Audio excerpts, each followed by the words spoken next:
Dario, you're back. You've had a week off this time after the super busy period the week prior. How is your squad faring? Do you have any injury absences or players coming back that you can tell us about? No, so everyone's in a good position for this week. We've obviously still we're waiting for Holly to get the green light and Kote, who's away with the national team. So those are the only two that we're waiting on. But everyone else is looking good and fit and healthy, which is the most important. So we've got pretty much a full complement this weekend, bar those two that I mentioned earlier. But do you know the exact date when she'll be back?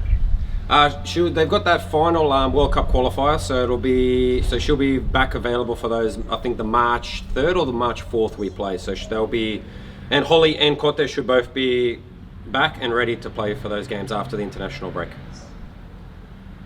And well, you've got the Wanderers tomorrow. Obviously, it was a disappointing result against them 12 days ago. Speaking to Emma before, she was talking about how it was just a day where it felt like the team just didn't really rock up for whatever reason. What are some of the lessons that you've taken out of that defeat and that you'll be looking to rectify tomorrow? I think as a young team, I think it felt like we just wanted to put the result to bed early. I think because everyone knows we've got 3 games. It's we spoke about it throughout the week, where we said they are a dangerous team, especially when you play at Wanderers. I know I've been there, so I know what it's all about. That it's a never say die attitude.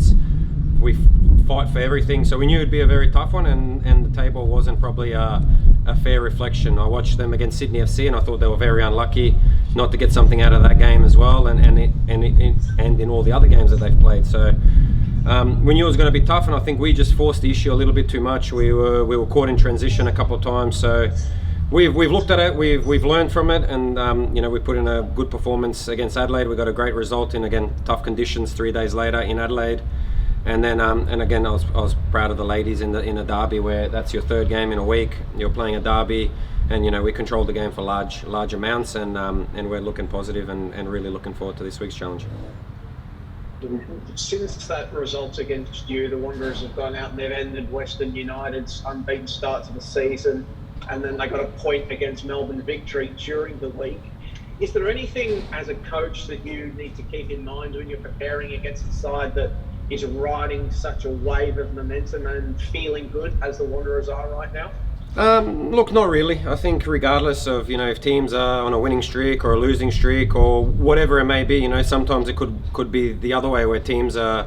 It's not happening for them for whatever reason, and I think Wanderers is a great example where it wasn't happening, and then if you take them lightly, you can get punished. And I think the same principle applies to everyone in this league. If you don't turn up and play to the maximum efforts, that it's going to be a tough afternoon whoever you play. So we prepare for the best of anyone. So we prepare hoping that we face the best Western Sydney Wanderers. And it was the same against Adelaide, same against Victory, and it'll be the same next week as well. So look, we're ready for a good game. Like you mentioned, they have momentum, they're confident. So I think it'll be a good game that we will look to again to assert our dominance and just fix a couple of things that we probably didn't execute quite well the last time. And I wanted to ask you, Dario, I asked this about Emma as well. Obviously, everybody knows that you like to keep the ball and play a high possession game, but I was looking at some of the stats from this season, and City, your squad, have 6 of the 10 players with the most progressive passes in the league this season. I was just wondering, as a coach, how do you reiterate the need to just not only keep the ball but move the ball forward and have players, whilst wanting to retain possession, also embrace the risk of actually playing a pass forward and trying to move the ball between the lines? Yeah, look, I think you mentioned it perfectly there. We're not myself, I'm not a coach that just wants to have 70%, 80% possession. Actually, I do want to have that possession, but I don't want it to be in front of our goal. So we will take, maybe risk isn't the right word, but we will play under pressure in front of our goal because we're hoping that opponents will jump, and then we can create the space where you say we can progress through it, and then we can attack and then we can hurt opponents. But if they drop off, we're also comfortable in that, and it's just about now increasing the time that we play in the opponent's front, in their back third, in our front third. So that's where I want to control possession. That's where I want to play, and then the ability to counter press there as well is better. We eliminate transitions, so And again, in football, it's always easy until you get to that front third, and that's where it gets more complicated. So, that's where we've spent a lot of time working. We work defensively unit, we work as an attacking unit, and then it's just progressing. Like we've got young players, so they're learning, they're taking in lots of information, and we just want to progress. We want to get better, and I think they can be all very, very proud of what they've achieved, and the demand that I ask from them. It's not easy sometimes to want to receive under pressure right in front of your goal, and they do it. They, regardless of a mistake, it's always the reaction that I care about. So they can make mistakes, and we will as a young team. But it's just a reaction that it may happen. But I still want you to demand the ball, want to play, and I can't fault anyone this season. They've been incredible. Do you find it easier to teach young players to do that just simply because they don't have as many ingrained habits as veteran players do? Or is it more difficult because, as you said, they don't want to make mistakes, and because they're younger, they're a bit more fearful about the repercussions of making mistakes? No, look, I think that we've got a pretty strong-minded squad where they like the way we play. They've bought into it. We want the ball at all costs, but we want to try play quickly to get into the opponent's half, and then we can dictate the game there. So, if teams drop off, we're comfortable to go forward. If they press, we're comfortable to play through the press. So, how we play is how we train. So we're ready, and I think with age it doesn't matter. I think sometimes they say with the youth, they have that bit of fearlessness about them, where it's you're young, you want to go for it, and I think everyone within the squad, that's the demand, and everyone's more than happy to apply that.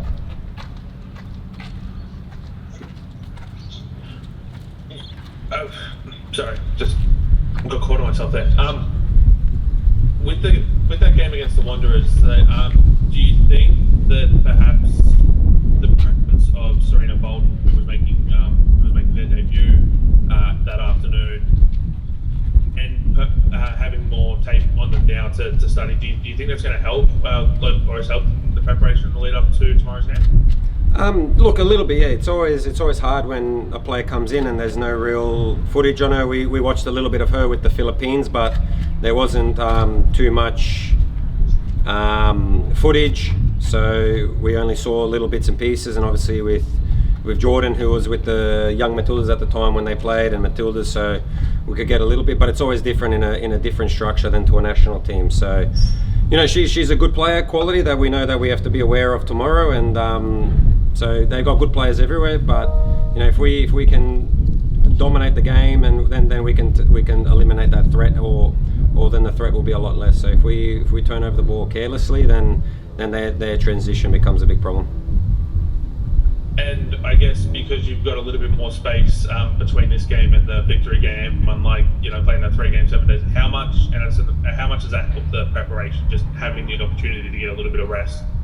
Yeah, it's always vital, but especially the rest, and in the conditions that we played, where Western Sydney, the first game, it was quite warm conditions, and obviously we didn't get the result that we were after, so that sort of brings people down a little bit. Then Adelaide was also in the 30s, and again travelling, staying away, so it was good to have that recovery, and it was also good to get on the training pitch and to continue working on a couple of our principles and our concepts that we want to keep developing. So it's been a great week. Everyone's trained really, really good, so I'm really looking forward to tomorrow, and yeah, just to watch the ladies, and I think they've been a joy to watch this season.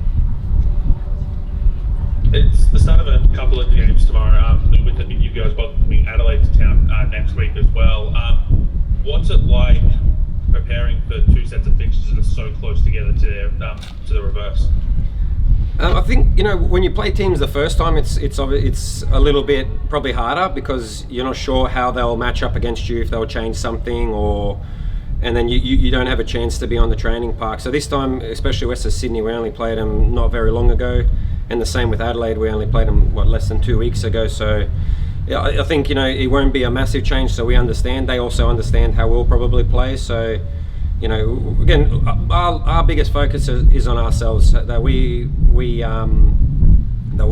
improve, that we keep wanting to play our style, we keep developing that style, and the finer details within that. Yeah, again, like I was saying, when you play them, such a short time ago, it's already you got a good understanding of what they might do, and again, what I touched upon, again, not to keep repeating myself, but our biggest focus mostly is is us. Obviously, we look at the team's threats and how we can nullify that. So nothing really changes whether or not we're on a 3-day turnaround or we're on a 7 or 8-day turnaround. Nothing really changes. It's just that we lose that sort of luxury to get on the training pitch and to work. So it was nice to have this week, and now tomorrow is the funnest part of the week when we get to play.